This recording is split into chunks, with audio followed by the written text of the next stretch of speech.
Saga Egmont présente Mon bref passage dans l'autre monde de Fabienne Raoul, lu par Catherine Pajon. La collection Les Aventuriers de l'Invisible.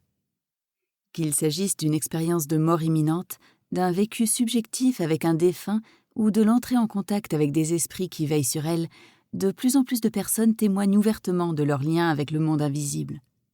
La collection Les Aventuriers de l'Invisible propose de vivre, à travers des textes forts, des expériences extraordinaires racontées par des personnes qui les ont vécues de l'intérieur. Ces récits sont une véritable initiation. Et si comprendre le monde invisible et percer ses mystères nous aidait à nous accomplir. Une collection essentielle qui captive et répond à nos interrogations les plus profondes. Mon bref passage dans l'autre monde. À Paul-André, Polka, où que tu sois. On ne s'éveille finalement à la vie que parce que l'on s'éveille à soi. Lettre du 17 février 2004. À Florence V et feu son grand-père, le professeur Rémi Chauvin. À mes parents, à ma sœur. À mes familles de sang, de cœur, d'âme. Remerciements. Je tiens à adresser au docteur Mario Beauregard mes chaleureux remerciements pour avoir accepté de préfacer mon livre. C'est pour moi un honneur et une grande joie de recevoir son aide. Chercheur canadien en neurosciences, réputé mondialement pour ses travaux sur la conscience, le docteur Beauregard est notamment l'un des artisans d'un nouveau paradigme scientifique post-matérialiste, une vraie révolution dans la pensée scientifique. Son courage et sa sensibilité sont des forces admirables, nécessaires pour proposer cette nouvelle approche. Car nous sommes à un tournant dans notre civilisation. Cette révolution scientifique aura sans aucun doute un impact sur nos consciences et notre manière d'appréhender la vie. La découverte des ouvrages du docteur Beauregard a été pour moi un formidable encouragement qui a profondément modifié ma vision de la vie. Un grand merci également à mon cher ami Jean-Pierre Girard pour sa postface. Frappé par la foudre à l'âge de 7 ans, Jean-Pierre a depuis lors développé des capacités psychiques hors normes, notamment dans le domaine de l'action sur la matière et le vivant. Il s'est prêté sa vie durant au protocole rigoureux imposé par la science pour faire avancer la recherche. Bien sûr, c'est un être à part, mais je dirais surtout que son profil marquant réside finalement dans son humanité, cette soif de comprendre ces phénomènes et de les faire connaître au grand public. Face aux invectives des contradicteurs, il tient le cap. Par ses nombreux ouvrages dans les domaines du paranormal, Jean-Pierre Girard reste un des pionniers les plus réputés de la recherche dans ces domaines.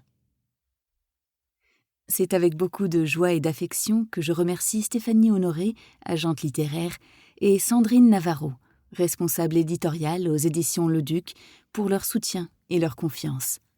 Les rencontres ne sont jamais le fruit du hasard, et il est des personnes qu'il vous semble connaître depuis toujours. Je remercie Isabelle Chave pour son aide constructive et sa patience lors de la dernière ligne droite de mon manuscrit. Mes remerciements vont également à mon amie Sonia Barcala pour l'autorisation de publier des passages des actes du colloque des 2e rencontres internationales des expériences de mort imminente. Sonia a accepté également que son nom apparaisse pour valider la réalité d'un de mes rêves prémonitoires. Alors, un grand merci du fond du cœur. Je remercie chaleureusement mon ami Thierry Gauthier, géobiologue et sourcier, pour son témoignage sur les synchronicités. Je remercie les personnes que j'accompagne et qui ont spontanément répondu à mon appel à témoignage. Emmanuel, Fatih, Christine, Laetitia, Julie, Lucille, Lily, Thérèse. C'est vous qui me faites évoluer et grandir à chaque séance. La vie m'a éprouvée pour mon plus grand bien. Les difficultés de la vie ne sont là que pour nous faire évoluer, comprendre, lâcher de vieux schémas de pensée, de croyances. Alors, merci la vie. Merci l'invisible bienveillant qui m'accompagne au quotidien. Un clin d'œil à mon Gabidou. Ce sont toutes ces belles rencontres riches de sens, de partage, d'humanité, qui nous font avancer chaque jour sur notre propre chemin de vie. Préface par Mario Beauregard. Fabienne Raoul est aujourd'hui sophrologue, Avant de pratiquer la sophrologie, elle a travaillé pendant plusieurs années dans un groupe leader dans le secteur de l'énergie, où elle exerçait des fonctions d'ingénieur et de manager. Dans son ouvrage, écrit dans un style simple et engageant, Fabienne nous raconte une série d'événements hors de l'ordinaire, qu'elle aime appeler ses « bizarreries ». Des événements qui ont profondément marqué sa vie d'adulte. Parce qu'elle possède un esprit rationnel et logique, ces bizarreries lui apparaissent d'abord comme inconcevables et incompréhensibles, car elles n'entrent pas dans son cadre conceptuel de référence. Mais, au fur et à mesure que Fabienne est confrontée à ces événements, qui, par exemple, concernent les synchronicités et les prémonitions, l'expérience de mort imminente, EMI, les contacts avec l'au-delà, ainsi que les régressions hypnotiques suggestives de vies antérieures, elle finit par les accepter et les intégrer dans une nouvelle façon de voir le monde. L'un des buts du livre de Fabienne Raoul est de nous faire partager ces événements hors de l'ordinaire qui ont fini par la transformer. Étant donné son éducation et sa formation d'ingénieur, elle propose aussi des explications reposant sur une approche scientifique. À travers cet ouvrage, Fabienne cherche également à nous faire part de sa nouvelle vision du monde et de la vie. Le parcours peu ordinaire de Fabienne l'a amenée à conclure que la réalité est beaucoup plus que le monde physique et ce qui est perceptible à nos sens ordinaires. Son cheminement amène aussi Fabienne à concevoir que nous sommes d'abord et avant tout des êtres spirituels. Cela signifie que lors de la mort, nous abandonnons notre corps physique, mais notre conscience et notre âme continuent d'exister dans un autre plan de réalité. Pendant des siècles, la science a été prisonnière d'une transe idéologique que les philosophes ont appelée le matérialisme scientifique. Cette idéologie est un système de croyances reposant sur un certain nombre de postulats métaphysiques. Parmi ceux-ci se trouve le matérialisme, l'idée que la matière est la seule réalité, et le réductionnisme, la notion selon laquelle les choses complexes ne peuvent être comprises qu'en les réduisant à l'interaction de leurs parties ou à des choses plus simples ou fondamentales, telles que des particules matérielles. Le matérialisme scientifique implique que notre conscience et tout ce que nous expérimentons subjectivement, par exemple nos perceptions, nos pensées, nos émotions, nos souvenirs, notre libre arbitre, notre sens de l'identité personnelle et nos illuminations spirituelles, sont identiques ou peuvent être réduits aux processus électriques et chimiques se déroulant dans nos cerveaux. De surcroît, pour le matérialisme scientifique, nos pensées ne peuvent avoir aucun effet sur nos cerveaux et nos corps, sur nos actions et sur le monde physique. En d'autres termes, nous, êtres humains, ne sommes que des machines biophysiques complexes et, par conséquent, notre personnalité et notre conscience retournent au néant lorsque nous mourons. Pour moi, la science est d'abord et avant tout une méthode non dogmatique et ouverte d'acquisition de connaissances au sujet de la nature. Cette méthode est basée sur l'observation, l'investigation expérimentale et l'explication théorique de phénomènes. En ce sens, la science n'est pas synonyme de matérialisme et ne doit être influencée par aucune croyance, dogme ou idéologie. Par ailleurs, bon nombre des phénomènes présentés dans cet ouvrage, qui font de plus en plus l'objet de recherches dans le contexte d'une science élargie de la conscience, indiquent que les postulats métaphysiques du matérialisme scientifique ne tiennent absolument pas la route. Ces postulats sont aussi invalidés par les découvertes de la physique quantique. C'est pourquoi un nombre sans cesse croissant de scientifiques adoptent un paradigme post-matérialiste. Un paradigme qui va nous conduire à la prochaine grande révolution scientifique. Je suis convaincue que le passage de la science matérialiste à la science post-matérialiste peut être d'une importance vitale pour l'évolution de la civilisation humaine. Ce passage peut être encore plus crucial que la transition du géocentrisme à l'héliocentrisme.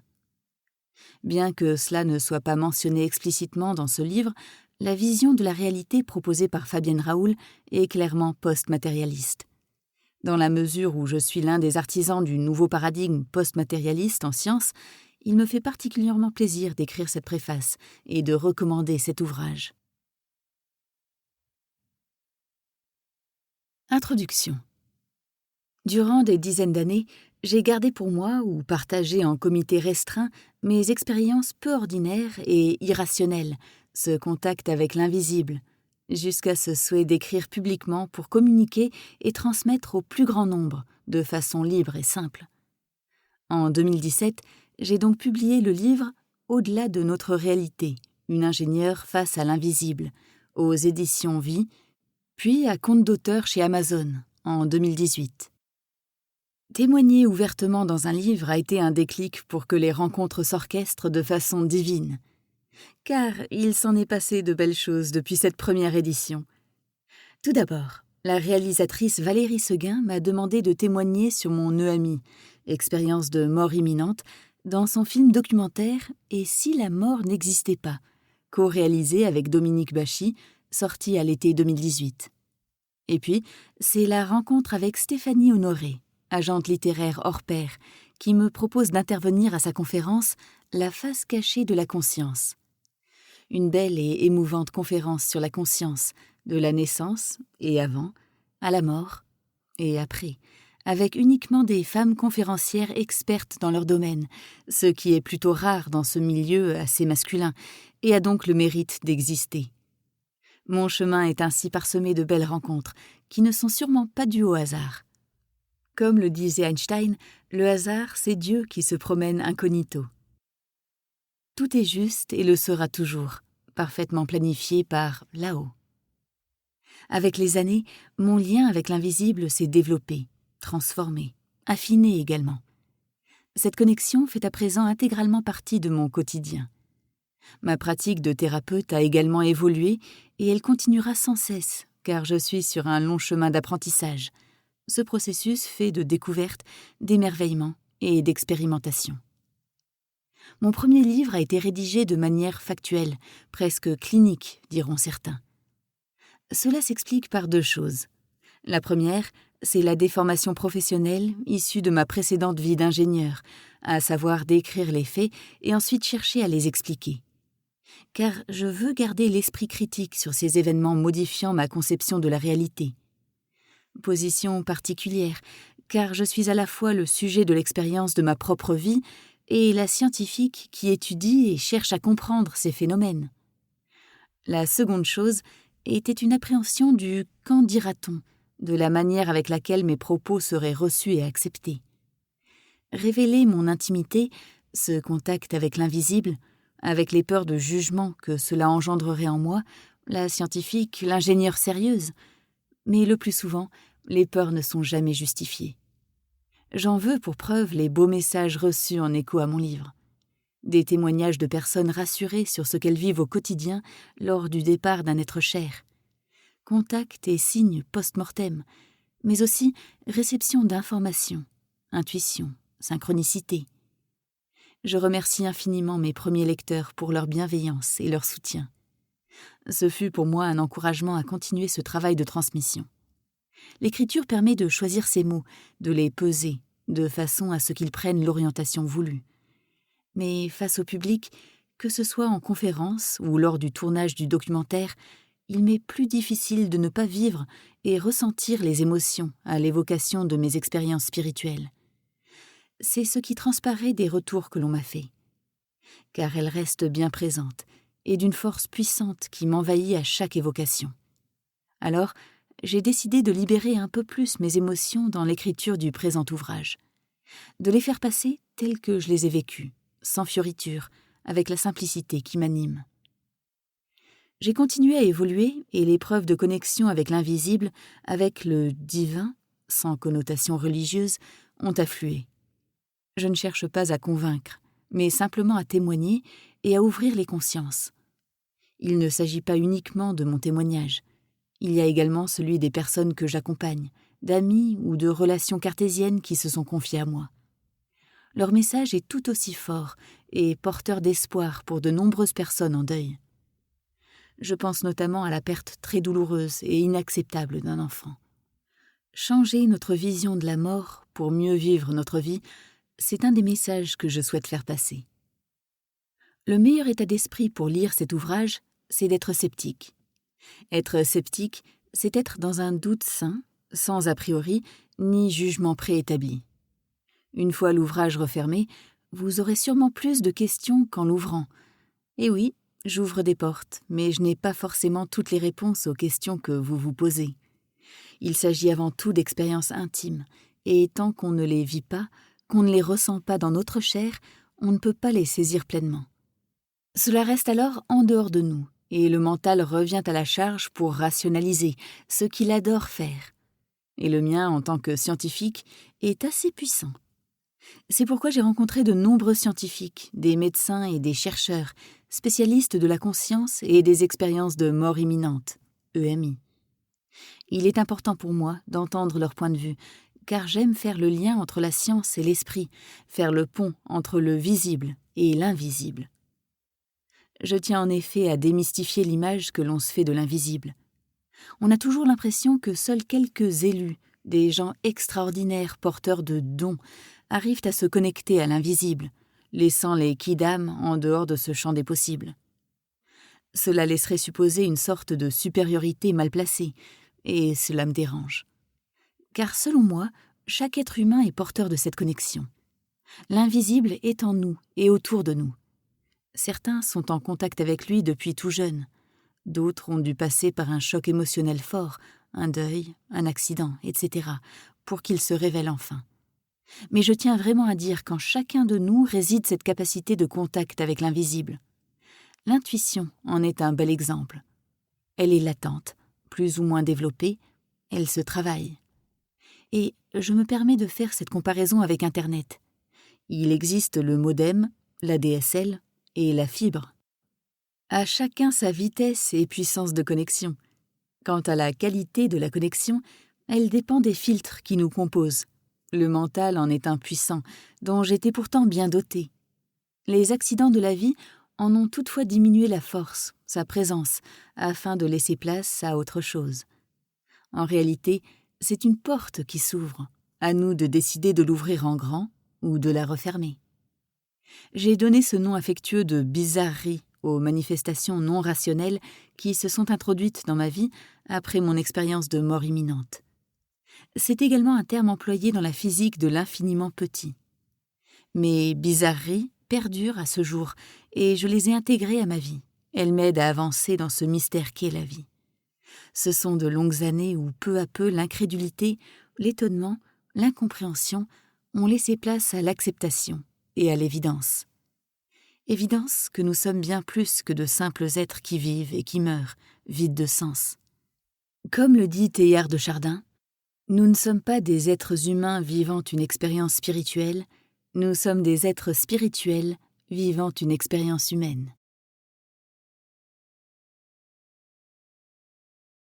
Chapitre 1. Ma vie d'avant. Il est plus facile de désintégrer un atome qu'un préjugé. Einstein.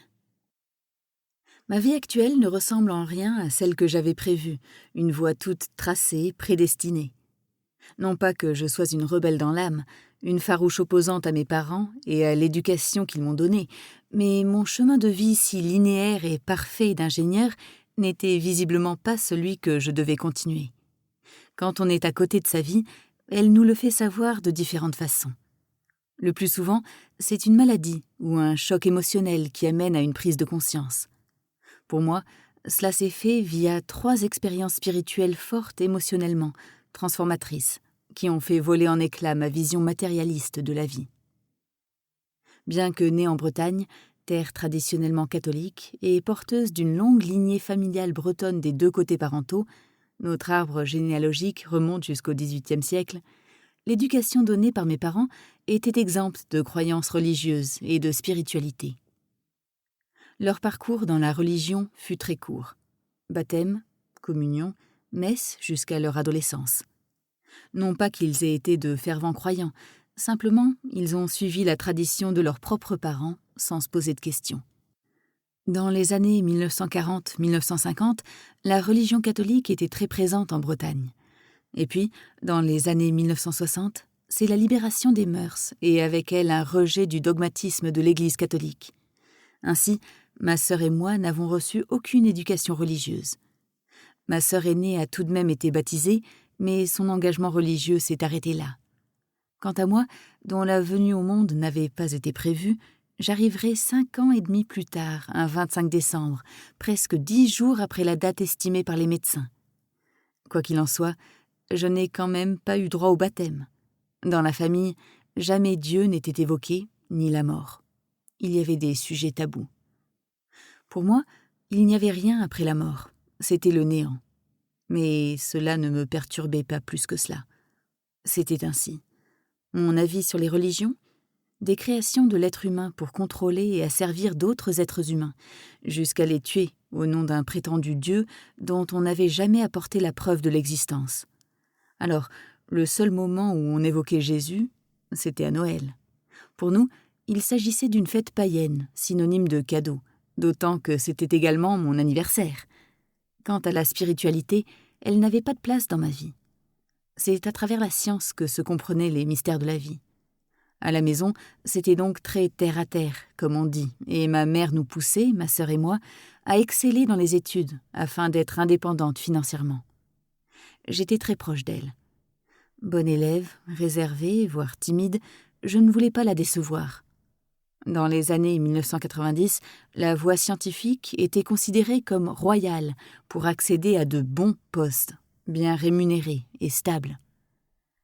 J'étais douée en sciences physiques, chimie, biologie, et je ne cessais de poser des questions sur la matière.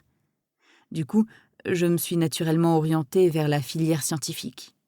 J'ai intégré une école d'ingénieur en sciences et génie des matériaux à Paris 11 Orsay, dans la vallée de Chevreuse, ainsi que l'école polytechnique de Montréal, au Canada.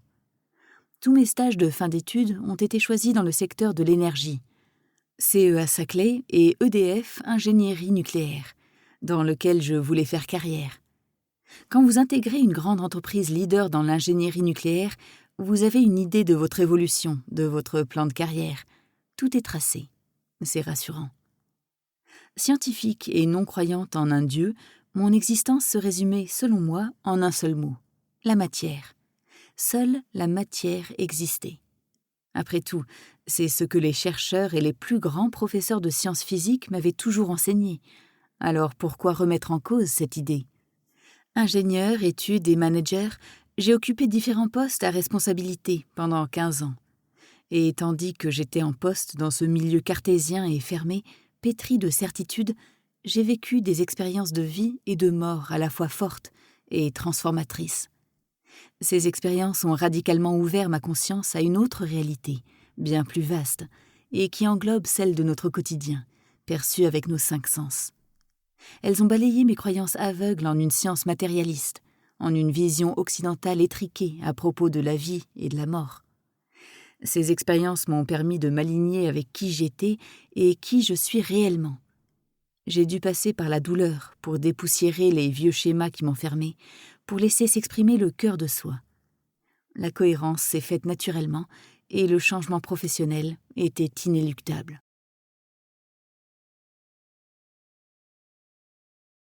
Chapitre 2.